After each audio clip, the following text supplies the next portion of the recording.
ini adalah sebuah keberanian yang insya Allah kita semua sama-sama bawa sebagai bekal. Karena itu kita berharap ke depannya insya Allah koalisi ini makin solid, makin kuat. Kita hargai yang memutuskan untuk tidak berada dalam koalisi perubahan. Kita hormati itu. Sambil kita yang mengatakan bahwa kita bergerak di sini bukan soal bagi-bagi. Kita bergerak di sini soal bagaimana Indonesia lebih baik.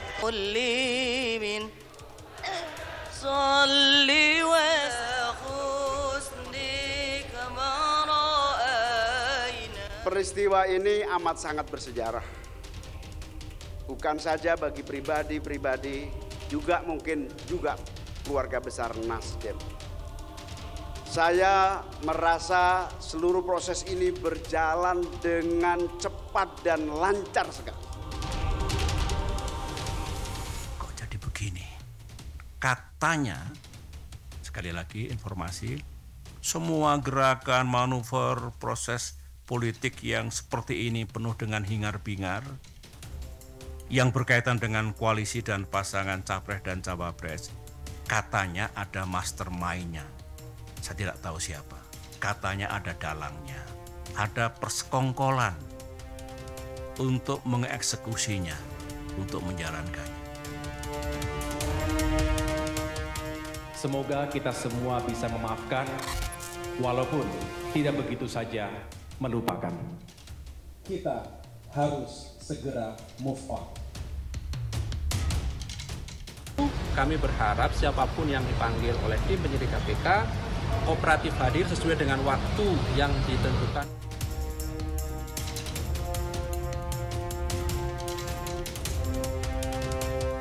Pada musyawarah Majelis Syuro yang ke-8, PKS telah menetapkan Bapak Anies Rashid Baswedan sebagai baca pres yang diusung oleh PKS.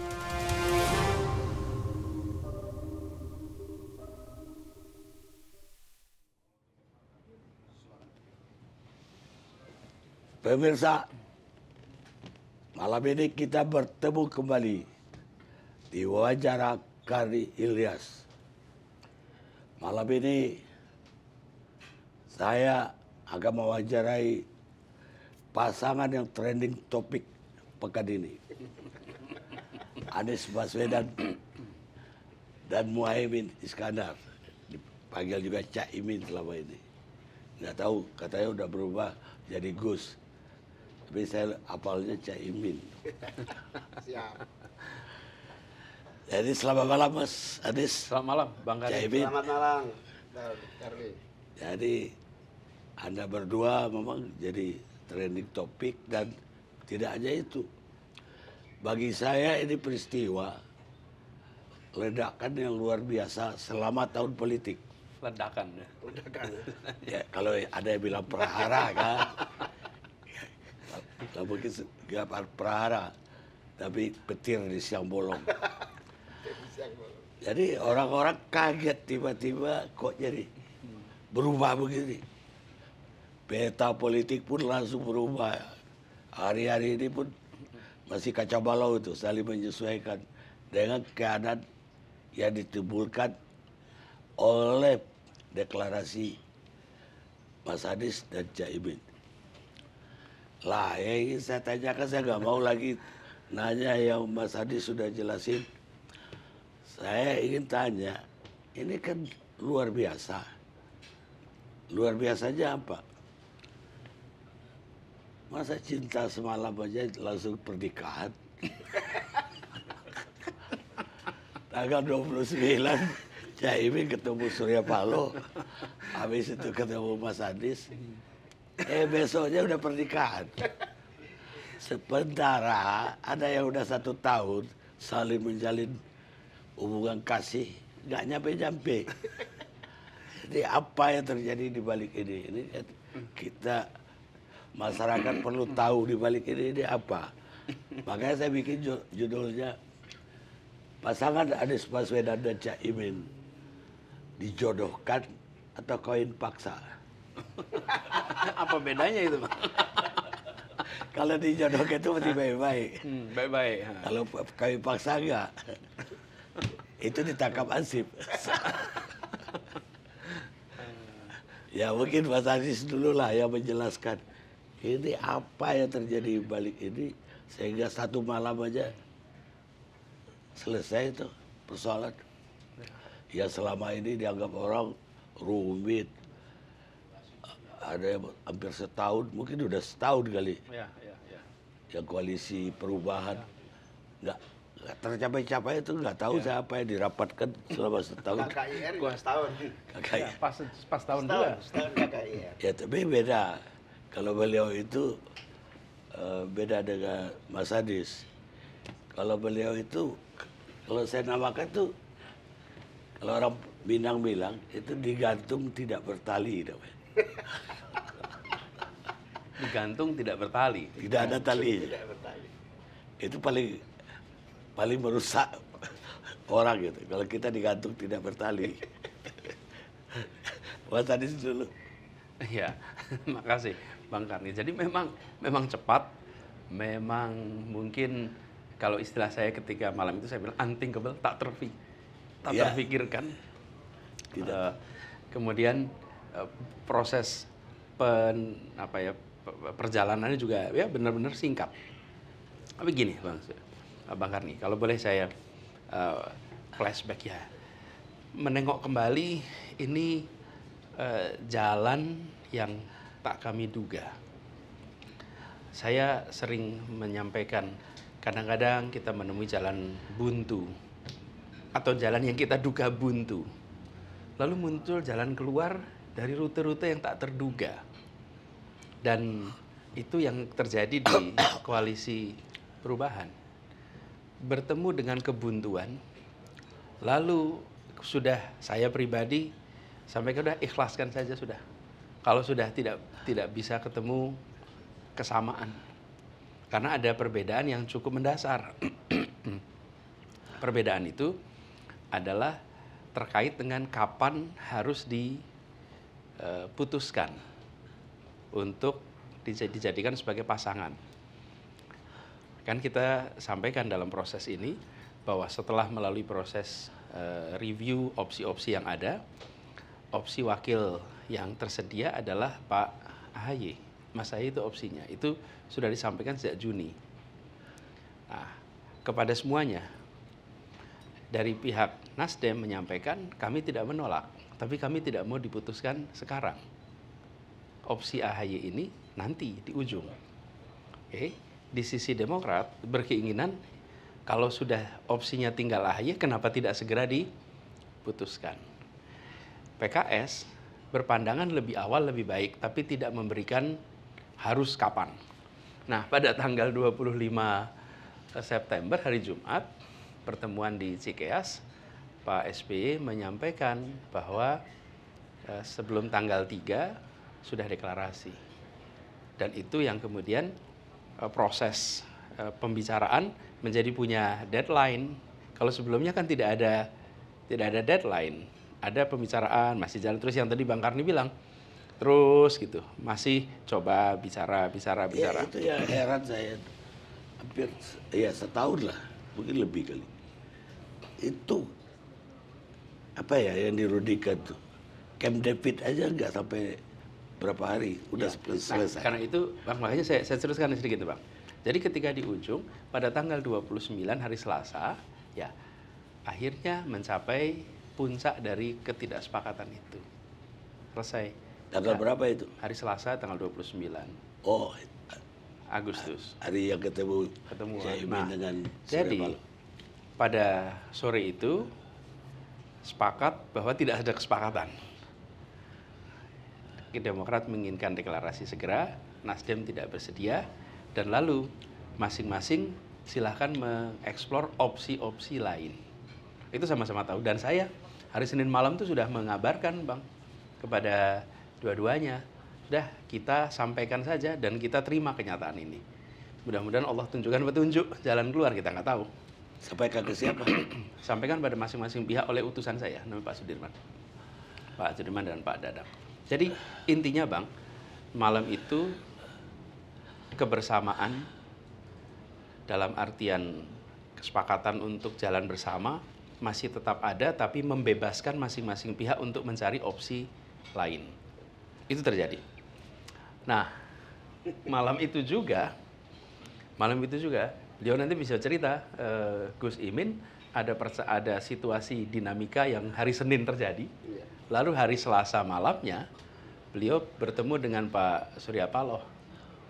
Dan pada pertemuan Pak Surya Paloh di situ sepakat untuk bergabung dalam koalisi perubahan, dan pada waktu itu sepakat untuk mengusulkan Gus Imin menjadi pasangan wakil presiden. Nah, begini Bang, saya kemudian malam itu ketemu. Nah, apakah selama ini kita tidak membayangkan PKB ikut? Oh, membayangkan dan menginginkan. Ya katanya Juni juga Udah. Saya udah bilang kepada semua, kita ini perlu ajak PKB. Tapi saya tahu kalau saya nggak mungkin ngomong langsung sama Gus Imin, beliau ada dalam situasi yang tidak memungkinkan komunikasi langsung.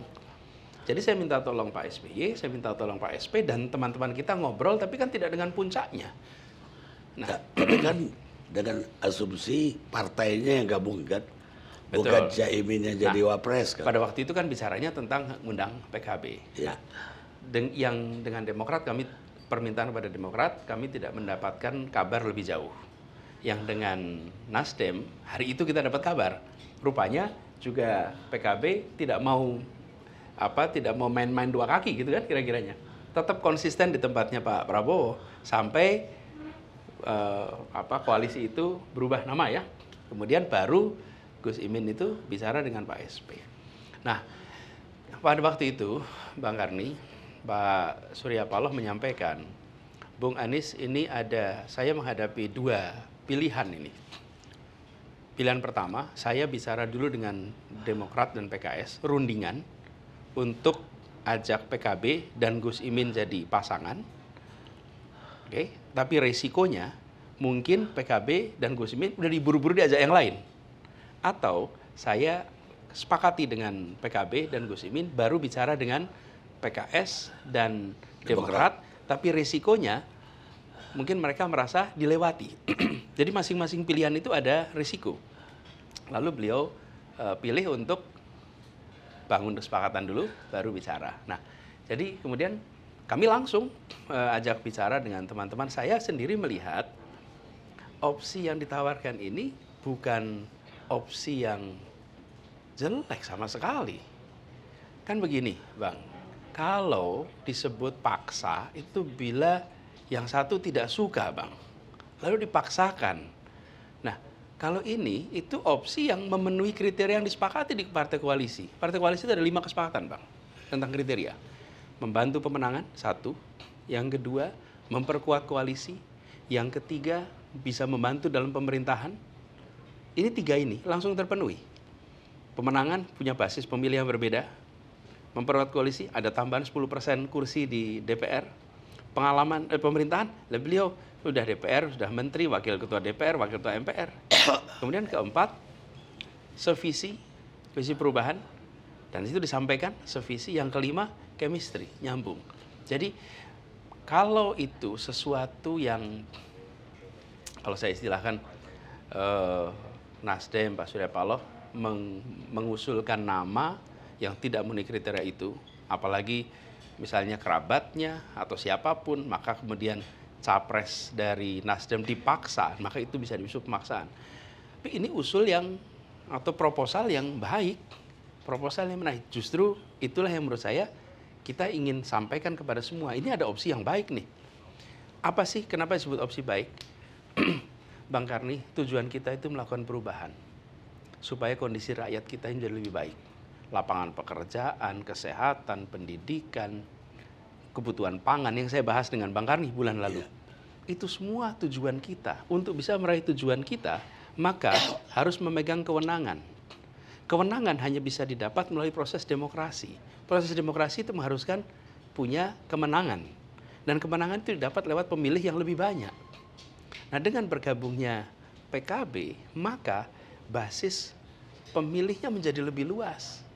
Selama ini yang mendukung, kira-kira yang mendukung Anies, yang mendukung PKS, yang mendukung Demokrat, itu kira-kira klasternya sama. Oke. Kemudian ada dukungan tambahan dari PKB, maka usaha untuk melakukan perubahan itu mengalami perluasan basis. Jadi bukan sesuatu yang tidak bisa dijelaskan. Kalaupun proposal ini datangnya dari PKS, proposal ini datangnya dari yang lain, ini proposal yang baik. Jadi saya melihat ketika ada proses istilah tadi itu kawinnya cepat, itu bukan berarti ada pemaksaan, tapi ada kecocokan, ada kesesuaian tujuan, kesesuaian misi dan lain-lain. Itu kira-kira Bang. Ya tidak ada kawin paksa ternyata, tapi dijodohkan. Buktinya bukan langsung ketemu kan, tapi Surya Paloh ketemu dulu dengan Caimin. Habis itu sebetulnya bukan kawin paksa. Enggak paksa, Tapi ada cinta yang terpendam. Nah, kira-kira begitu. Ternyata sampai gitu loh. Nyari-nyari. Loh, kan saya udah bilang Bang, sejak bulan Juni, kalau bisa kita ajak PKB. Kan Itu ajak kan PKB cinta, kan berarti cinta loh. Caimin, agak Gus Imin. Ya, itu lebih strategis saja. Tidak orang yang dia tuju, PKB. Jadi belum cinta itu. Baru strategi perjuangan. Tapi kembali lagi ke yang tadi. Ada 5 kriteria tadi kan. Yang Mas Adis bilang. Berarti AE ada kriteria nggak terpenuhi dong. Kenapa nggak disetujui juga selama setahun oleh Nasdem? Dan dalam hal ini juga Mas Adis sebagai calon presidennya. Ya, Nasdem ini dari kacamata Nasdem melihat masih mungkin ada opsi-opsi lain. Tapi pada waktu itu Nasdem juga tidak bisa menjawab mana opsinya, belum ada.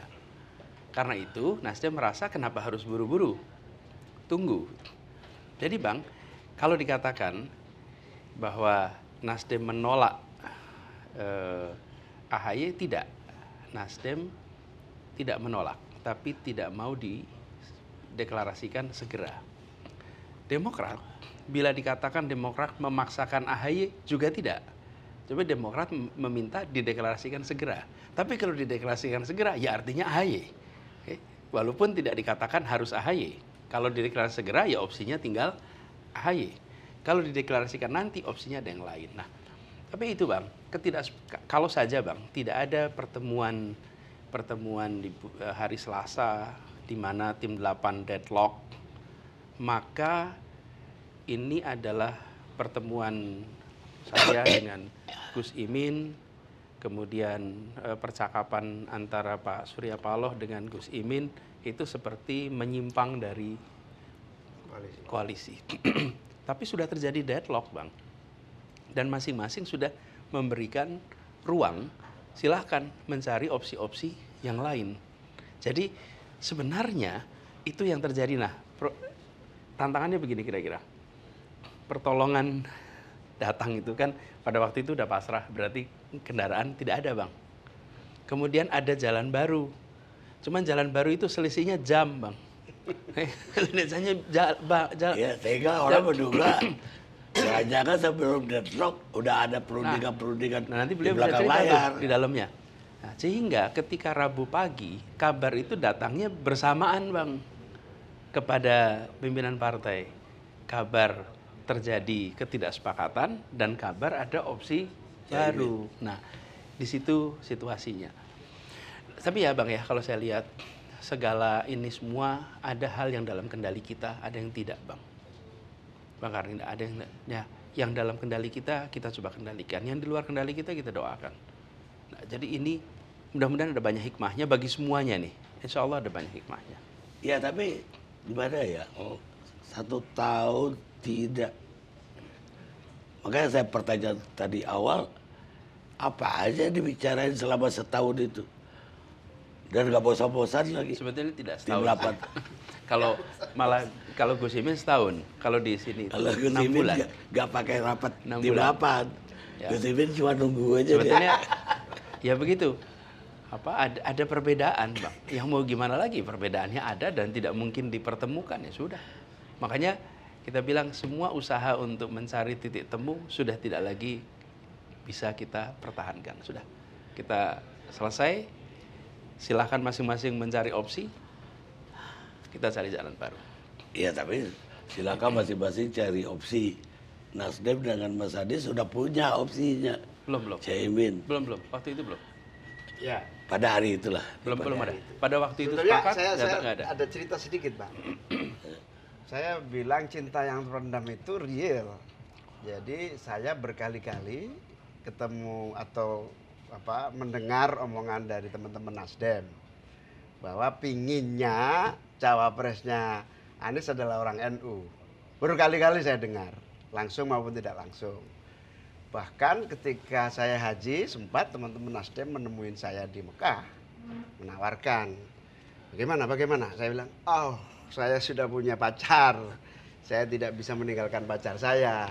Nanti kita lihat dulu lah keadaannya kayak apa. Tapi saya terus terang terpancing karena hanya Bang Paloh lah yang melontarkan cawapresnya Mas Anies itu NU. Hanya Bang Paloh di antara koalisi yang ada ya. Nah disitulah cinta yang terpendam. Bahkan di tempat haji saya nggak berani ngomong apapun.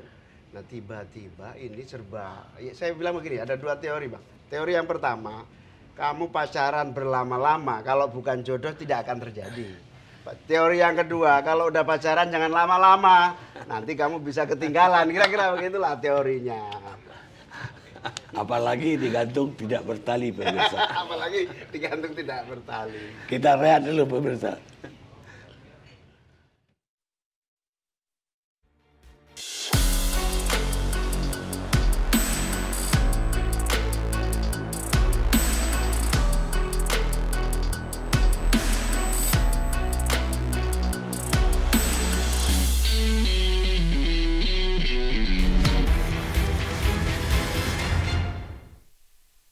Nah sekarang saja tidak sidik, tidak amanah, tidak memegang komitmennya, bagaimana nanti kalau menjadi pemimpin dengan kekuasaan yang besar.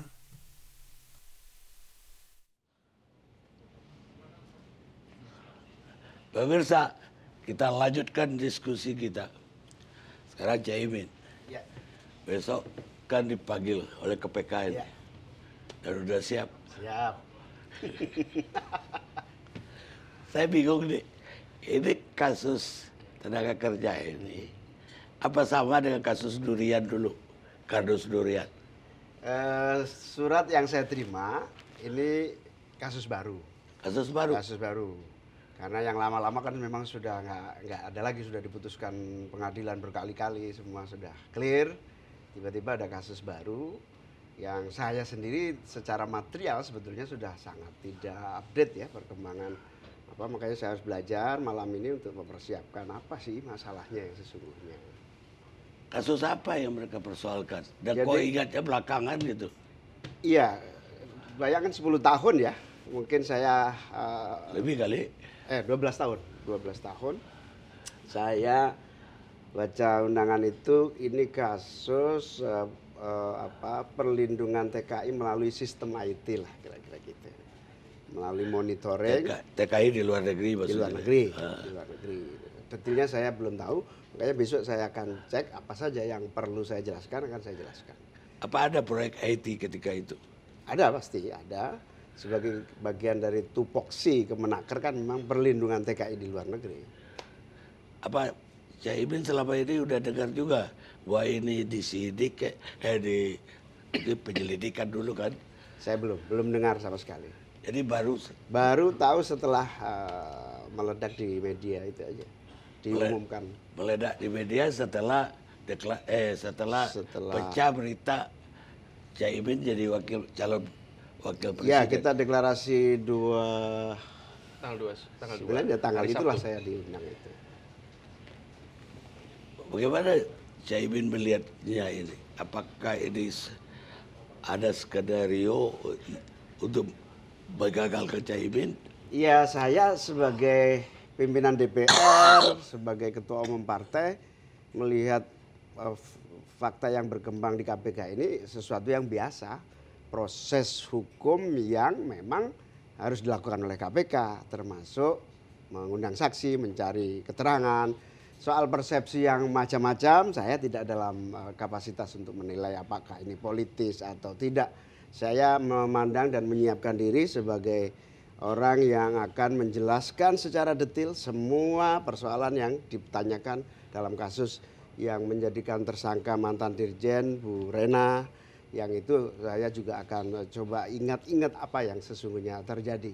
Di sisi yang lain, Bang Karni, saya selalu ikuti apapun upaya KPK di dalam memberantas korupsi, termasuk menuntaskan kasus-kasus korupsi, baik itu jadi saksi maupun komitmen MOU semua partai dan DPR bersama KPK, semua saya dukung penuh.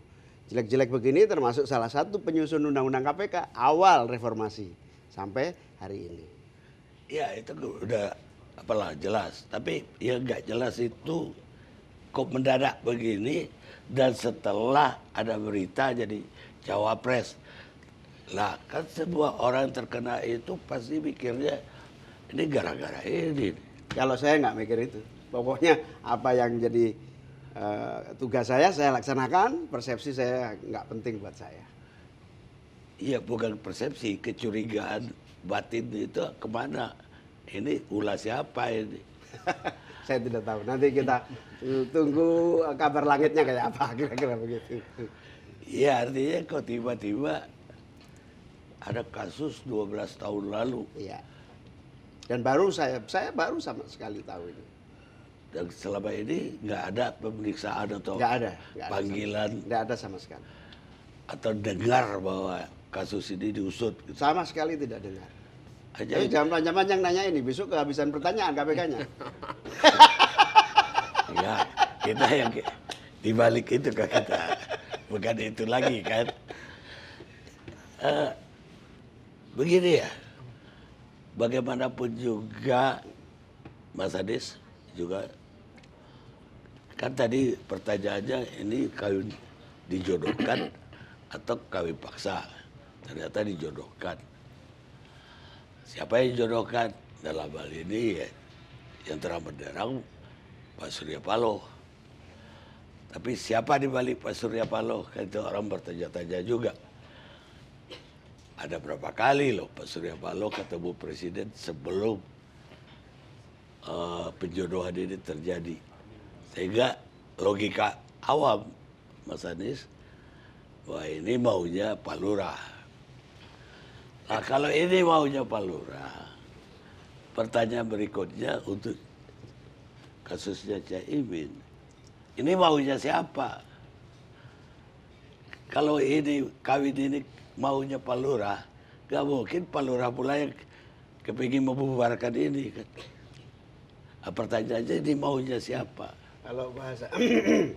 Kalau bahasa Jawa Timurnya, Bang Karni, ini kemauan kantor pusat. Siapa kantor pusat di Jawa Timur? Itu kantor pusat Allah Subhanahu Wa Taala. Jadi benar, ini sama sekali bukan paksaan. Jadi hari Senin tanggal 28 saya menyelenggarakan rapat koordinasi nasional yang menghadirkan seluruh pengurus se-Indonesia di tingkat provinsi. Hari itu saya sudah wanti-wanti pada peserta rakor bahwa ini tidak boleh membahas pilpres. Karena pilpres aku masih butuh waktu sekitar setengah bulan, 1 bulan untuk menentukan dinamika yang begitu berubah cepat ini. Sekali lagi saya tidak mau Rakornas kali ini membahas pilpres. Kita fokus di pileg. Sore saya buka, kemudian saya mendatangi acara hari ulang tahun PAN. Kemudian sampai di sana ada perubahan nama koalisi dan kemudian didengar oleh peserta Rakornas, semua lalu bersepakat. Ini artinya akan ada perubahan koalisi KKIR menjadi koalisi baru. Yang itu artinya nasib ketua umum di koalisi baru ini tidak menentu. Di sisi yang lain sebetulnya pembicaraan kita dengan Gerindra sangat intensif, berkampanye bareng dan seterusnya, tapi selalu kita ingatkan. Ingat teman, kita bareng. Tapi kalau tidak pasangan, kita bisa pamit. Selalu begitu. Bahkan ada istilah 11-12. Kalau kamu tidak jelas, kita lepas. Itu menjadi guyon-guyon di antara kita. Nah, pas tanggal itulah Rakornas. Ini makanya saya bilang tangan Tuhan itu di situ. Rakornas memutuskan Muhaimin dan PKB pemegang mandat aliran air ideologi dan cita-cita PKB. Ada doktrin, ada nilai, ada tradisi, ada tujuan partai. seibaratnya ini aliran air. Kalau aliran air ini masih mengalir di koalisi bersama Gerindra, silakan lanjut bisa mengalir. Karena ini menarik istilahnya. Karena kalau aliran air itu berhenti, stagnan, itu bahasa Jawa Timurnya itu comberan. Mandek, air mandek. Kalau air mandek stagnan tidak baik. Apapun harus dialirkan. Sebetulnya 1 tahun ini mengalir terus. Kalau ditanya siapa wapresnya, ya masih muncul nama saya. Tapi kalau kemudian dalam gimmicknya kok nggak muncul lagi. Tapi mengalir.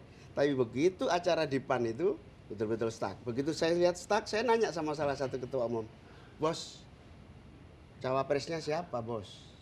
Dia menyebut nama. Saya, oh berarti kalau begitu PAN, Gerindra sama Golkar sudah cukup. PKB bisa pamit saya kalau begitu. Sama siapa yang disebut? Salah satu ketua umum. Saya bilang kalau gitu cukup untuk berangkat tanpa PKB. Saya nggak pamit, saya cuma bilang gitu. Loh, mau kemana emang? Ajak-ajak dong kalau mau jalan gitu. Nah itu kemudian saya balik ke kantor DPP rapat dan lanjutkan, sudah panas gitu ya dengan suasana dan memutuskan segera cari aliran dimanapun sehingga aliran ideologi cita-cita ini mengalir. 29 pagi saya dihubungi staf saya, Bang Surya ngajak makan malam. Awalnya saya agak takut-takut ketemu Bang Surya. Kenapa? Ya ketahuan Pak Prabowo bisa dicoret dari daftar. Akhirnya diajak makan, ya mari ini aliran air barangkali gitu kan. Saya terima makan malam dengan Bang Surya di satu tempat. Di situ diskusi panjang lebar, panjang lah, tidak salah satunya adalah ini, tawaran model segala macam. Akhirnya ya sepakat di situ. Meskipun saya minta waktu Bang Surya, nanti kasih waktu 3 hari karena di tempat saya tidak seperti di Bang Surya. Bang Surya banyak tokoh-tokoh, tapi Bang Surya sentral, tokoh paling senior. Nah kalau saya masih lebih banyak lagi yang senior-senior, kiai-kiai, ulama dan seterusnya. Beri waktu saya 3 hari. Saya minta waktu 3 hari dan akhirnya clear semua, salaman. Sebelum saya saya ketemu Mas Anies 4 mata, seluruh penyamaan persepsi terjadi. Sip, tanggal 29 ya kita tanda tangan. Gerindra sudah terlalu ingat Gerindra. Nasdem dengan PKB tanda tangan 29 pagi. Jadi Bang Hadi kalau saya nerusin ini, bayangkan Bang, ini dua peristiwa. Sebentar saya sedikit Mas Anies, Oh, ya. biar saya tidak disalahkan teman-teman Demokrat. Saya tanya kepada Bang Surya, Bang, katanya sudah mau sama AHY. Enggak, kita belum punya cawapres. Dia bilang begitu. Kamu maunya apa? Ya kalau saya maunya capres. Ya nggak usah banyak omong. Kita punya capres, kamu punya cawapres. Gabung. Gitu. Jadi saya nggak tahu apa yang terjadi di koalisi. Tapi kesimpulannya koalisi 2 partai ini urusan saya Bang Surya. Tapi koalisi partai yang lain akan tergantung Bang Anies. Ya, nah jadi kan apa yang terjadi di dalam koalisinya Gus Imin itu terjadi dinamika independen, nggak ada kaitannya dengan yang terjadi di dalam sama sekali nggak ada koalisi perubahan. Jadi kira-kiranya saya sering sampaikan menjelang weekend dan sampai dengan hari Selasa puncaknya itu terjadi ketidaksepakatan. Di sini juga terjadi dinamika sehingga tidak bersama lagi. Kita tidak tahu kalau rakor itu hari Senin, kita sama sekali tidak menjadi bahas. Sekarang kita tahu. Jadi itu Bang yang saya sebut bahwa tadi kalau istilahnya kantor pusat. Ini kan bagaimana yang mengatur ini satu orang itu. Ini bukan diatur satu orang. Ini terjadi peristiwa-peristiwa yang kemudian ketika kita tengok lagi ke belakang itu seperti saling pas gitu. Dan jadilah apa yang sekarang kita lihat. Dan itulah yang disebut jodoh, Pak. Dan itu disebut takdir itu begitu kira-kiranya. Ya, sebuah yang ada di dunia bahkan sepotong daun pun jatuh tua. Itu dia yang ngatur. Apalagi perjodohan presiden dan calon wakil presiden. Nah, tapi pertanyaannya kan yang tadi itu kan belum selesai. Apakah selama ini ya tentu Caimin itu tidak nunggu aja di rumah kan putusannya dari Prabowo. Apakah nggak terjadi dialog ini jadi nggak gua? Kita rehat dulu sebentar pemirsa.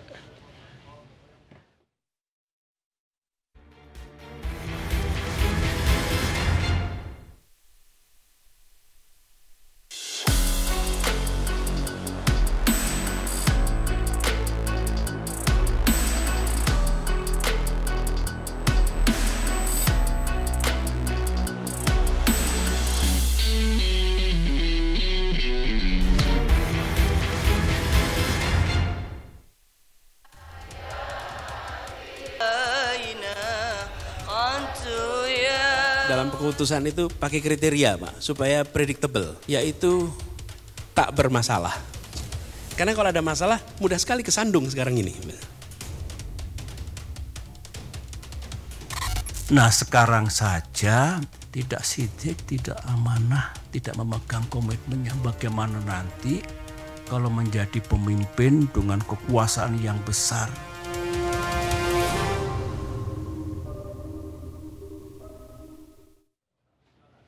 Pemirsa, kita lanjutkan wawancara kita. Jadi tadi pertanyaannya tergantung. Karena udah lebih dari setahun pula mendampingin Prabowo. Kampanye Bang, di mana-mana setahun. Makanya. Dan dengan yakin cawapres. Sebenarnya dialog-dialog di luar yang publik tahu, apa ditolak jadi cawapres? Kalau ditolak apa alasannya? Dan kenapa masih berdiam aja di situ? Artinya nunggu juga gitu loh. Kalau dialog intensif selama 1 tahun, kita yakin dan mendapatkan kepastian bahwa kita akan jadi cawapres. Makanya kita tidak kemana-mana. Tapi kemudian di akhir-akhir sebelum terjadi koalisi ini, memang sudah semakin terang arah keputusan yang mau diambil, dan kayaknya memang pindah ke lain hati lah, kira-kira begitu, sehingga kita harus cari hati yang lain, kira-kira begitu. Ya tapi bagi saya bukan sekarang ya, tapi udah lama saudaranya Prabowo itu, Hasim itu adiknya ya. Ya. Adiknya itu mengatakan kalau kita mau Caimin jadi wakil, udah kemarin kita. Saya nggak pernah ketemu Pak Hasim. Saya hanya ketemu Pak Prabowo dan ketemu teman-teman Gerindra secara intensif, dan itu yang membuat kita nyaman, dan kebetulan memang kita sebetulnya terjadi proses kebersamaan yang kuat. Jadi kaget juga dong ketika ya kaget karena selalu ada jawaban yang memberikan jalan gitu, tetapi fakta lapangan kemudian di akhir-akhir berubah. Ini bukan cinta gak bertali lagi. Iya, memang intens. Kalau dari awal bilang enggak, kita sudah keluar dari dulu Bang. Jadi PHP jalan terus ya? Iya, PHP jalan terus. Nah kemarin Caimin itu kan tegas mengatakan mau ke Banjarmasin kemarin. Betul. Ternyata kan nggak jadi bicara membuka MTQ internasional. Dan ditolak oleh MUI ya? Bupati. Oh Bupati. Gimana Caimin melihatnya?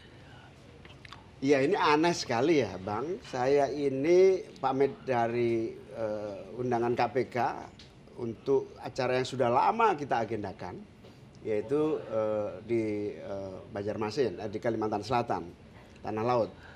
Di situ senior saya Kiai Saifullah Maksum sebagai Ketua Umum Jamiatul Qurra wal Hufat NU, JKH Nahdlatul Ulama, menyelenggarakan MTQ tingkat internasional yang melibatkan tidak kurang dari 10 negara, yang saya dari awal sudah dipesan, sampean tolong membuka, karena ini event besar. Saya sebagai Wakil Ketua DPR sekaligus inisiator dari Nusantara Mengaji. Kita punya kerjasama Nusantara Mengaji yang sangat intensif dengan JKH itu. Akhirnya saya berangkat ke sana, dan tidak dekat itu, Tanah Laut itu dari Banjarmasin 1,5 jam, hampir 2 jam. Kalau tidak pakai patwal 2 jam.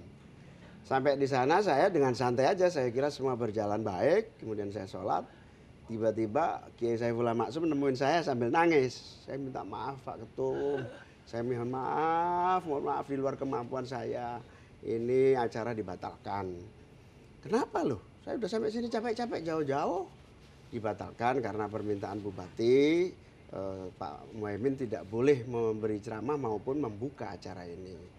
Loh, apa urusannya? Kan saya sampai yang ngundang, kok urusannya sama Bupati. Enggak, pokoknya mohon maaf dibatalkan. Loh, Kalau gitu daripada saya dikira bohong oleh teman-teman Jakarta, ya sudah silakan jalan aja, tapi saya datang aja. Supaya orang tahu bahwa saya nggak bohong. Saya datang menyaksikan dan melihat peristiwa Jamiatul Qurab Al-Khufat melaksanakan MTQ. Udah, terus Kiai Saifullah Maksum keluar lagi menemui Bupati untuk supaya saya diperbolehkan untuk hadir. Pak Saifullah Maksum datang lagi dan menyatakan, tolong, nangis lagi, tolonglah jangan hadir. Sudahlah, ini anggap aja kesalahan saya. Saya kaget loh. Anda ini ketua umum PP, kenapa jadi begini? Ini kan acara Anda. Maaf, acara ini memang acara kami, tapi biayanya dari APBD. Sehingga kami harus bergantung kepada ini. Bahkan saya bilang, oke, supaya saya tidak dikira bohong, ayo kita foto di depan podium. Supaya terpampang gambar tulisan itu dan saya tidak dianggap bohong oleh KPK. Kalau saya itu, nah saya minta foto ke sana. Begitu mau foto, backdropnya itu Videotron, mati Videotronnya. Katanya lampu pusatnya mati. Jadi saya nggak bisa foto. Akhirnya saya bertemu para tokoh-tokohnya, bertemu dengan delegasi-delegasinya, foto-foto. Nah, akhirnya saya balik dan saya senang sekali. Cepat bisa balik, bisa ngejar pesawat yang jam 3, balik lagi ke Jakarta dan alhamdulillah semua lancar. Saya tidak tahu apa alasan Pak Bupati. Saya juga tidak tahu, saya marah sama Kiai Saifullah Maksum. Anda harus ganti tiket saya pulang pergi, saya bilang. Saya bilang gitu. Ya, itulah cerita lucunya, tapi saya nggak tahu apa di balik ini bupatinya kenapa seperti itu. Apa karena beda koalisi, apa karena ada tekanan, sampai hari ini misteri. Udah periksa belum partai apa bupati? Partainya dulu PDIP, sekarang P3. Kalau Gerindra kita bisa bilang ini gara-gara tinggalin Gerindra. Ini bahaya loh Pak, bahaya loh Bang.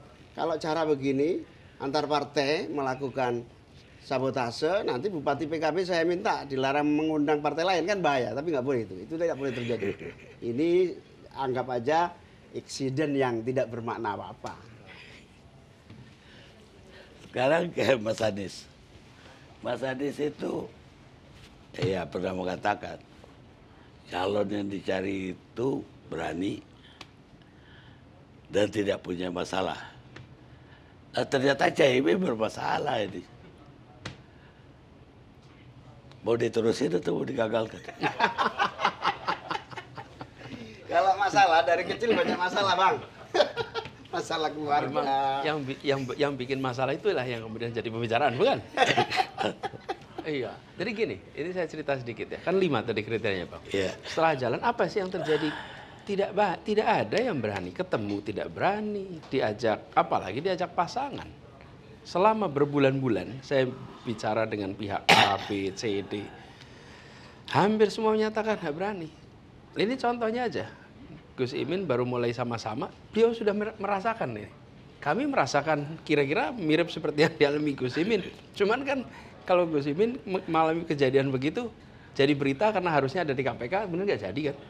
Kita ngalamin hal yang serupa. Saya sempat menghindar, diajak ketemu menghindar. Takut. Semua yang saya ajak bicara, sampai akhirnya saya berkesimpulan. Ini ya, kelihatannya di samping 5 ini, 5 tadi yang saya katakan, kelihatan ada syarat nomor 0 nih. Namanya berani. Berani. Karena menghadapi konsekuensi yang tekanan macam-macam. Jadi, walaupun kita sendiri ya, Bang Hani, tidak pernah mengumbar cerita-cerita tentang apa yang kami alami. Enggak, tuh udah biar aja itu. Kita tidak jadikan itu sebagai bahan kampanye dan ini tidak, diam aja. Tapi saya menyadari bahwa perlu berani. Nah, kenapa berani? Karena tak bermasalah, Bang. Karena tak bermasalah. Jadi kriterianya itu berani. Nah, biasanya yang bermasalah tidak akan berani. Jadi ketika Gus Imin menyatakan berani, berarti tidak bermasalah. Karena kalau bermasalah tidak akan berani, Bang. Tidak akan berani. Ternyata bermasalah. Dari mana kita bisa berkesimpulan bermasalah? Dipanggil kan? Ya dipanggil saksi itu siapapun bisa. Bang, ketika kita semua yang pernah berada di... Bukan masalah Bang, kalau dipanggil saksi itu bukan masalah. Iya, siapapun yang pernah berada di pemerintahan. Mas Anies juga pernah dipanggil sebagai saksi. Ketika ada sebuah peristiwa pelanggaran hukum yang dilakukan dalam sebuah organisasi, maka atasannya itu sangat mungkin dipanggil. Tapi bukan berarti kemudian tindak pidananya itu dikerjakan oleh atasannya. Bisa-bisa semua atasan ditahan ini hari ini kalau bawahannya melakukan tindak pidana. Jadi saya berkeyakinan dan insya Allah nanti terbukti bahwa beliau berani untuk mengambil rute ini. Kan rute yang beliau sendiri tahu ini banyak ada resikonya. Kenapa? Ya karena tidak bermasalah. Dan insya Allah kita hadapi, Gus Muhaimin akan lewati ini semua dan insya Allah nanti berjalan baik. Sebelumnya Caimin itu ketemuannya takut. Takut karena saya punya komitmen dengan pacar lama, Pak Prabowo. Nanti kalau saya ketemu Pak Anies, bisa jadi Pak Prabowo tersinggung, marah. Padahal kita punya komitmen kebersamaan yang tinggi. Di sisi yang lain, Pak Anies ini kan memang sebetulnya sudah sangat kenal saya dengan beliau, sangat dekat dari zaman mahasiswa, sehingga nggak ketemu pun saya bisa lihat dia, lihat bagaimana dan kayak apa. Mas Anies ini sebetulnya bukan sesuatu yang baru. Sejak mahasiswa tetangga fakultas, sejak aktif melawan Orde Baru sama-sama bergerak, Mas Anies HMI, saya PMI, semua berjalan. Yang saya kira tidak ada sekat ya sebetulnya, kecuali karena saya terikat pacar saya, yang namanya Pak Prabowo gitu aja. Ya, jadi takutnya hanya terhadap itu, ya. Bukan terhadap panggilan KPK atau dimusuhi oleh pemerintah. Adakah takutnya begitu? Ya tentu khawatir menyinggung senior-senior yang tidak suka saya kemana-mana selain ke Pak Prabowo. Ya bukan senior yang gak suka Caimin, senior yang gak suka Mas Anies gitu loh. Jadi jangan-jangan baru beraninya gara-gara udah dapat garansi dari Surya Paloh. Oh enggak, ini aliran mengalir aja Bang. Ini benar-benar yang saya sebut jalan Tuhan itu bukan ngomong lip service. Begitu buntu saya, partai saya buntu, maka ini harus cari jalan. Manapun jalan bisa ditempuh. Sekecil apapun jalan itu ditempuh. Makanya saya diundang makan malam Bang Surya, ya saya, ini jangan-jangan jalan ini. Pas semua lagi kumpul. Begitu jadi benar-benar bukan karena soal berani atau tidak berani. Soal memang ini jalur ideologi saya yang harus mengalir dan terus dijalankan. Jadi ketemulah itu. Ketemulah jalur ini. Dan ternyata jodoh. Jodoh. Bahkan saya empat mata sama Mas Anies diskusi soal gagasan ke depan, soal isu-isu negatif masing-masing, berdiskusi pendalaman. Mas Anies tuduhannya ini itu terklarifikasi semua dengan baik yang bisa saya jelaskan kepada teman-teman di keluarga besar PKB dan Nahdien. Kalau Mas Anies nggak perlu jelasin ke siapa-siapa kan? Klarifikasi dari beliau. Maksudnya? Kan tadi beliau tuduhan kepada Mas Anies, dia jelasin lagi ke PKB. Tidak ada. Dan kita ketemu hari Rabu itu mendiskusikan banyak hal tentang misi kita, arah kita. Jadi disitulah kemudian terjadi percakapan. Dan seperti dibilang Gus Imin, kita ini sudah kenal 30 tahun lebih. Umur kebersamaan dalam artian saling kenal ya. Dan interaksi banyak selama ini. Hanya kita tidak sadar, Bang, bahwa ini ada jalan baru. Bahkan ini, Gus, ada teman-teman itu yang bilang, Pak Anies Anda tuh nggak sadar ya waktu acara rapat akbar apel siaga Nasdem di GBK 16 Juli. Pada waktu itu udah disebut terus. Saya masa sih udah disebut? Udah. Seluruh stadion itu sudah menyebut. Kenapa? Karena saya waktu itu mimpin doa. Dan seluruh 200-an ribu orang itu menjawab dengan kata amin. Amin. Amin. Lagi kita nggak sadar itu. Ternyata ada sebutan ini. amin. Tapi ada semuanya juga amin. Pengalaman Amin. lain saya, Pak Karni. Tahun 2001 saya dipanggil kiai saya, Kiai Khalil As'ad Situbondo, diperintah kamu Muhaimin harus berpasangan sama Anies Baswedan. Saya bilang, perintah apa ini? Buminya nggak seperti itu. Saya tidak tolak, saya tidak terima. Saya renungkan. Saya ketemu juga salah seorang kiai di Mekah waktu haji, sama.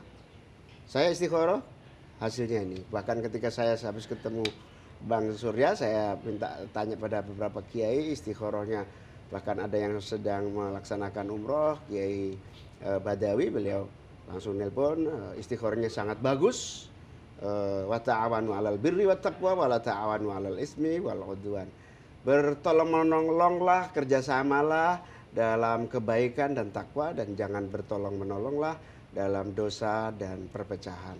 Oh, barangkali dengan kebersamaan ini Bang Surya nawarin sama saya waktu salaman. Kita salaman, sama-sama merah putih, sama-sama NKRI, sama-sama Pancasila, sama-sama anti cebong dan kampret. Kita hentikan perpecahan. Itu komitmen saya sama Bang Surya. Siap Bang, kalau itu memang pilihannya, dari awal darah saya tidak akan pernah berubah. NKRI harga mati.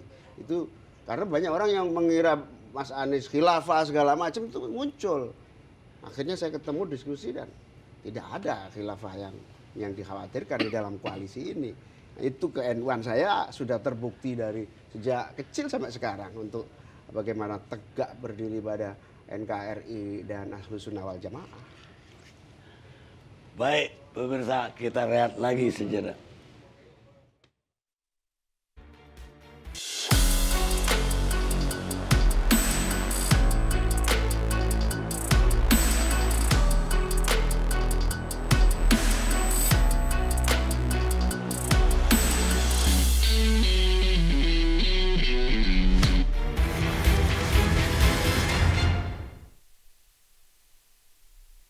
Kalau soal sikap sudah saya sebutkan berulang kali, ya bisa tegaskan sekali lagi di sini bahwa tidak ada calon atas nama NU. Saya ulangi ya, tidak ada calon atas nama NU. Masih perlu diulangi lagi enggak ini? Jadi kalau ada calon itu ya atas nama kredibilitasnya sendiri, kapasitasnya sendiri, track recordnya sendiri, dan seterusnya. Tidak ada atas nama NU. Kalau ada klaim bahwa kiai-kiai PBNU merestui, itu sama sekali tidak benar, karena tidak pernah ada pembicaraan di dalam PBNU mengenai calon. Sama sekali, selama ini sama sekali tidak pernah ada pembicaraan di PBNU tentang calon-calon presiden. Karena itu di luar domain kami sebagai organisasi keagamaan kemasyarakatan, yaitu domain partai politik. Silahkan ya, dan silahkan berjuang untuk mendapatkan kepercayaan rakyat. Tapi saya ulangi sekali lagi, tidak ada calon atas nama NU. Itu saja. Pemirsa, kita lanjutkan bincang-bincang kita malam ini. Caimin, Yes. apa tanggapannya terhadap yang barusan? Ya itu memang keputusan PBNU dari dulu seperti itu. Tidak ada calon dari PBNU. Memang nggak ada. Saya bukan calon PBNU, saya calon dari PKB dan Nasdem. Walaupun memang darah dagingnya NU. Saya sebelum lahir aja sudah NU. Bapak saya NU, ibu saya NU, dikawinkan oleh pendiri NU. Hidup saya sehari-hari mengabdi ke NU. Tapi saya nyalon presiden bukan karena atas nama NU. Saya mencalonkan wakil presiden atas nama PKB dan Nasdem. Nanti daftar ke KPU, tidak ada yang atas nama PBNU. Nah itulah yang harus kita dukung sepenuhnya. Pernyataan Gus Yahya ini bagus agar semuanya clear gitu. Ya, tapi ya kenapa harus ada pernyataan itu? Ya, saya nggak tahu. Kita harus tanya Gus Yahya kenapa harus pernyataan itu. Saya kira semua sudah tahu pernyataan itu, sudah diketahui semua orang. Kiai-kiai yang datang di deklarasi saya dengan Mas Anies, kiai-kiai pondok pesantren yang semuanya juga NU, tapi bukan PBNU, gitu. Ya, tapi tidak bisa dipungkiri juga ya bahwa katakanlah koalisi perubahan meminang Caimin itu ya karena minimal orang NU tadi. Ya. Yang kedua juga untuk mendapat suara di Jawa Timur. Dan kemudian memang itu salah satu strategi, Mas Sadis. Ya, seperti saya bilang tadi, dari awal kita sudah menyebutkan kenapa pengen ngajak Gus Imin, ngajak PKB, karena kalau PKB, Gus Imin itu memiliki segmen pendukung yang berbeda dengan yang menjadi segmen pendukung yang sudah dimiliki oleh koalisi perubahan. Karena itulah bila Gus Imin, PKB bergabung, maka kita akan memiliki insya Allah base yang lebih luas. Jadi makanya ketika ini muncul sesuatu yang bulan-bulan kemarin tuh gimana ya caranya itu? Kan nggak ketemu caranya. Iya, iya. Gus, gimana coba caranya, Gus? Gimana coba? Kita ketemu aja susah ya. Ketemu susah, ketemu beliau punya resiko. Jadi tidak terbayangkan Bang Karni. Jadi begitu ditawarin sama Bang Surya, saya langsung tidak terlalu sulit menerima karena saya tahu persis, I know well who is he. Iya, dan semua cerita-cerita yang diproduksi tentang kami dan lain-lain, opini image sudah itu dijelaskan semua. Udah jelaskan, dan kalau Gus Imin sudah tahu gitu. Jadi beliau itu gimana ya, ngerti betul tentang apa yang kami kerjakan, apa yang saya kerjakan, dan anak buah beliau di Jakarta itu dapat perintah langsung dari Gus Imin. Namanya Hasbiullah, ketua DPW. Itu sampai WA-nya ditunjukin saya. Pak Gubernur, ini perintah dari ketum. Dibacakan. Harus dukung Anies, tidak boleh menghalangi, tidak boleh menentang. Tunjukkan ke saya. Saya Perintah dari beliau. Itu PKB beberapa DKI, tahun yang teman lalu. lama, sukses Beberapa itu tahun yang penting. lalu. Jadi kalau mau saya bilang Gus Imin tuh gimana? Gus Imin itu ngasih perintah kepada DPW PKB. Boleh dicek kepada Hasbiullah bahwa dia bilang, Pak Gub, saya ini perintah dari Pak Ketum. Pokoknya harus jagain, harus belain, ini WA-nya nih, tunjukin. Jadi kalau Gus Imin nggak perlu saya ngasih penjelasan panjang lebar, dia juga sudah tahu. Jadi Bang, kalau saya katakan ini adalah sebuah Ikatannya kagama, keluarga alumni Gajah Mada. Ya itulah yang membuat saya harus dukung beliau karena beliau adalah kagama juga. Bukan barang baru gitu. Ini ketemu memperluas segmen. Sesudah kejadian baru kita tuh kayak ini Masya Allah ya, luar biasa ya, karena kemarin tidak pernah terbayangkan ini bisa terjadi. Dan dinamika di koalisi perubahan ada, dinamika di koalisi kebangkitan Indonesia Raya ada, independen, tidak saling komunikasi, lalu memuncak di waktu yang bersamaan, tidak di skenario. Lalu terjadi pertemuan yang tidak direncanakan juga. Nah, kalau hal itu di luar kendali kita, lalu kepada siapa kita akan mengatakan ini adalah rekayasa? Ya ini rekayasa kantor pusat tadi istilahnya. Bang Karni, 2 hari ini sosial media saya, Twitter, IG, diserang habis. Pengkhianat terhadap ahli sunnah wal jamaah karena mendukung HTI, mendukung khilafah. Saya bilang kepada mereka, masa kamu nggak percaya sama saya? Darah daging saya belum lahir saja sudah NU. Besar berjuang, saya boleh dibuktikan kalau saya berkhianat sama kalian terhadap cita-cita NKRI. Bagi saya NKRI harga mati. Pancasila tunggal. Bhinneka Tunggal Ika tidak bisa diganggu goyah. Yang keempat, Undang-Undang Dasar 45. Masa nggak percaya sama saya? Nah saya ini memang harus taat sama PBNU. PBNU itu tapi Pancasila, Bhinneka Tunggal Ika, NKRI, dan Undang-Undang Dasar 45 itu PBNU. Jadi saya memang atas nama PBNU. PBNU yang ini, Pancasila, Bhinneka Tunggal Ika, NKRI, dan Undang-Undang Dasar 45. Apa ada ya bukan itu? Kan isu yang digemborkan 2 hari ini seolah-olah saya mengkhianati PBNU. Itu makanya saya salah paham ini. Ini menurut saya memang ini Bang Karni yang harus dibuat juga lebih sehat. Walaupun kita tidak bisa mengatur pikiran orang, tetapi kalau ada produksi kebohongan terus menerus, Bang, dan itu tidak di counter, maka akan repot, Bang. Karena kemudian kita ketemu dengan masyarakat yang mendapatkan informasi masif keliru. Dan ini yang kita hadapi selama bertahun-tahun. Jadi kami merasa, ini seperti pertemuan malam ini Bang, itu kesempatan untuk menunjukkan bahwa ini loh yang senyatanya. Selama 5 tahun jadi gubernur bagaimana? Nah, selama 5 tahun lihat aja, ada tidak kebijakan-kebijakan yang inkonsisten dengan Pancasila, dengan prinsip NKRI, tidak ada intoleransi. Tidak ada yang saya sering sampaikan di tempatnya Bang Karni. Ya. Jadi justru sekarang ini saatnya menghentikan lagi pelabelan-pelabelan yang merusak. Kita harusnya tanya, ini Gus Imin ditanyain, Anies ditanyai, apa yang untuk kesehatan, apa yang untuk pangan, apa yang untuk agendanya lebih jauh untuk lapangan lagi. pekerjaan, apa? Lah karena itu yang mau jadi fokus kami.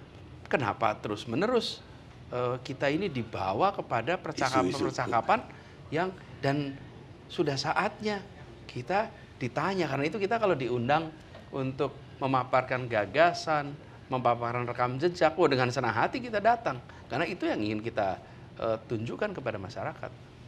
Ya, saya setuju dengan itu. Cuma yang ingin saya persoalkan, tadi kan udah dibilang bahwa segmen NU memang selama ini koalisi perubahan bolongnya di situ. Mungkin juga segmen Jawa Timur, tidak aja. Khususnya Jawa Timur. Artinya itu salah satu kekurangan dari air kalau begitu. Kalau memang punya irisan yang hampir sama, seperti saya bilang tadi, klaster pendukung kami di koalisi perubahan itu satu segmen, dan dalam temuan survei-survei kita juga selalu kita menemukan bahwa tempat yang tingkat dukungannya belum tinggi adalah di Jawa Timur, itu faktanya. Ya. Apa gara-gara itu juga selama ini survei-survei Mas Anies ditaruhnya di nomor 3 terus? Belum tentu, kita belum tahu. Prediksi Mas Anies sendiri? Kalau dugaan saya justru karena kita selama ini belum melakukan kampanye yang masif. Kenapa? Ya karena kita belum membentuk sebuah kepastian akan maju atau tidak. Seperti sekarang sudah ada deklarasi, sudah terpenuhi persyaratan untuk pencalonan. Itu mengirimkan pesan yang berbeda, Bang, dibandingkan dengan ketika kemarin masih jadi pertanyaan. Dan masih banyak orang yang berkesimpulan kelihatannya belum bisa sepakat nih di soal nomor 2. Itu kan selalu menjadi bayang-bayang selama ini. Ya bukan nampaknya, memang enggak. 1 tahun itu enggak sepakat-sepakat gitu. Makanya saya bilang tadi lebih cepat sepakat di Camp David antara Israel sama Palestina. Dengan kepastian ini saya kira akan memiliki dampak kecepatan ya, Mas Insya Allah. Anies. Tapi kalau lihat histori tadi ya, sama-sama Kagama, bukan Kagama aja, aktivis, Orde Baru, segala macam. Jangan-jangan dia suruh undang sama Surya Paloh supaya Caimin diajak makan malam, Mas Anies. Pemirsa, kita lihat sejenak.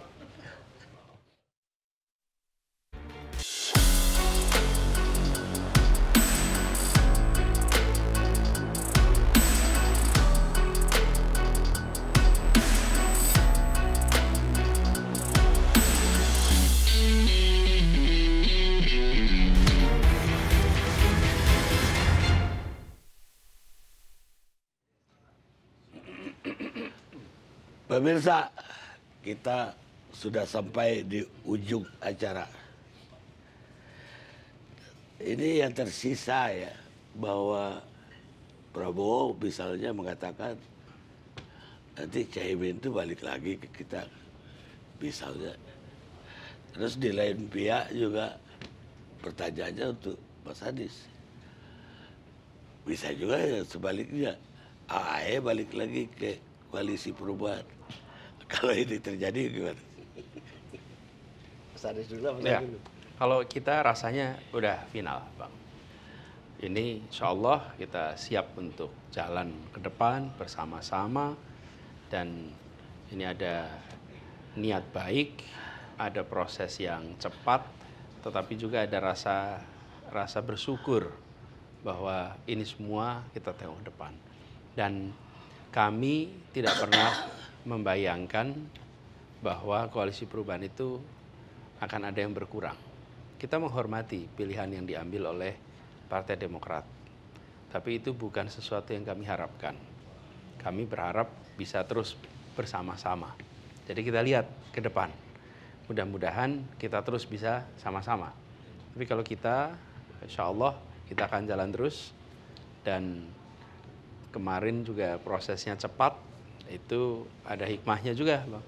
Jadi bagi kita-kita semua itu kemudian sudah mulai berpikir tentang langkah-langkah untuk proses pemenangan. Tidak lagi bicara tentang mau apa yang dikerjakan. Jadi kira-kira gini, kalau udah ada rumah, itu segera nih, nata kursinya, nata mejanya, nata tempat tidurnya, nata dapurnya, itu sekarang biasa dikerjakan. Kan udah jelas nih, kakaknya udah jelas, rumahnya udah jelas gitu. Ibaratnya ini kita tanggal 29 Agustus yang lalu nikah siri, Bang. Nah, kita tinggal datang ke KUA, nunggu KUA buka, masih tutup ini KUA. Ini sudah nikah siri, ya susah kita bisa. Kalau nikah siri bercerai dulu, prosesnya sangat panjang. Tapi terus terang, Bang, saya dan teman-teman PKB ini memutuskan dengan proses yang sangat akurat dan cepat.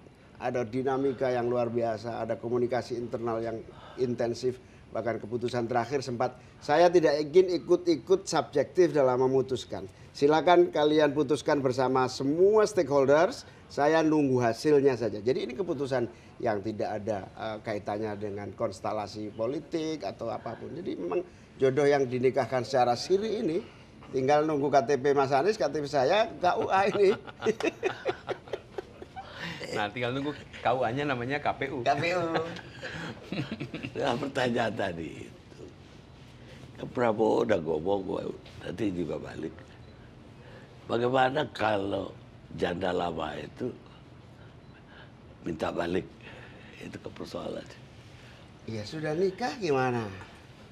Sudah nikah suruh cerai ya susah, Pak. Itu boleh poligami. Makanya kalau punya pacar jangan disia-siakan, terus kawin nyesel deh. Tapi kan boleh poligami. Hah? Boleh poligami. Poligami dalam hal koalisi tidak diizinkan.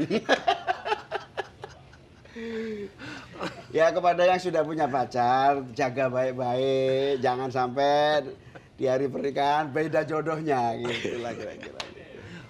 Artinya pindah lagi, balik lagi. Kalau Mas Anies sudah ada lihat? Iya, sudah. Dan ini kan tinggal sekarang ini prosesnya, kalau sebagai proses koalisi bersama, koalisi perubahan itu, kemarin PKB, Nasdem sudah masing-masing secara internal sudah membuat keputusan. PKS kemarin menyampaikan bahwa mereka harus menjalankan ADART-nya. ADART-nya adalah Majelis Syuro harus bersidang, kemudian Majelis Syuro lah yang menetapkan capres dan cawapres. Hal yang sama kemarin terjadi, Bang, ketika Nasdem mencalonkan nama Anies di bulan Oktober, walaupun PKS itu memiliki aspirasi yang sama, dan saya ini sudah didukung PKS itu sejak 2016 di Jakarta, mereka harus mengerjakan proses internalnya. Baru kemudian bisa, kan tidak bisa langsung waktu itu mendukung juga bulan Oktober. Mereka sesudah sidang Dewan Syuro, baru kemudian menetapkan, dan sebagai koalisi sudah sama-sama. Tapi menetapkan calon presiden itu harus melalui proses internal di Majelis Syuro, dan itu yang sedang dikerjakan. Jadi nama Gus Imin sekarang sedang dalam proses di internal PKS. Apa rencana yang udah disusun? Kan ini udah gabung antara PKB dan koalisi pembaruan. Planning untuk ke depan apa? Begini, PKB sebagai sebuah partai punya visi, punya misi, punya program. Dan kemarin juga ketika berada di dalam koalisi Kebangkitan Indonesia Raya sudah menyampaikan hal ABCD. Lalu kami juga di koalisi perubahan, kami sudah menyatakan ABCDE. Jadi ini sekarang kita akan sinkronkan itu supaya sama. Tapi visinya adalah visi kita ingin perubahan. Perubahan itu bukan perubahan nama presiden, tapi perubahan bahwa kebijakan-kebijakan kita ke depan itu mengedepankan aspek keadilan yang pernah saya jelaskan di tempatnya Bang Karni. Nah, inilah kemudian nanti kita berharap ke depan yang menjadi misi itu disinkronkan, kemudian kita bentuk tim kerjanya, bismillah, kita akan jalan. Siang ini tadi jam 2, DPP PKB merapat ke DPP Nasdem, memulai sinkronisasi program, target, tujuan, amanat yang harus diemban pasangan ini. Salah satunya adalah percepatan penanganan masalah-masalah kebangsaan yang harus diatasi, pengangguran, kemiskinan, kemudian iklim yang itu menjadi prioritas. Dan banyak prioritas nanti akan disinkronkan. Tapi udah ada rundingan Baru mulai tadi siang saya pimpin sebentar 2 partai, lalu saya tinggal ke sini. Ya mudah-mudahan satu koalisi yang mengisi sebuah segmen-segmen yang ada. Walaupun tadi dibilang bahwa ini takdir. Seolah-olah itu kebetulan terjadi antara Caimin yang di koalisi Indonesia Raya sudah putus asa, kemudian dari deadlock di sini, dan kemudian ini berjodoh. Walaupun jujur saya masih punya tanda tanya besar di balik itu, karena begitu singkatnya perjodohan ini terjadi, yang kayaknya kebetulan. Tapi saya ingat kata-kata lama, dalam politik tidak ada yang kebetulan. Kalaupun itu kelihatan kebetulan, itu hanya dibuat seolah-olah kebetulan. Winston Churchill, kita ketemu wawancara Karni Ilyas yang akan datang.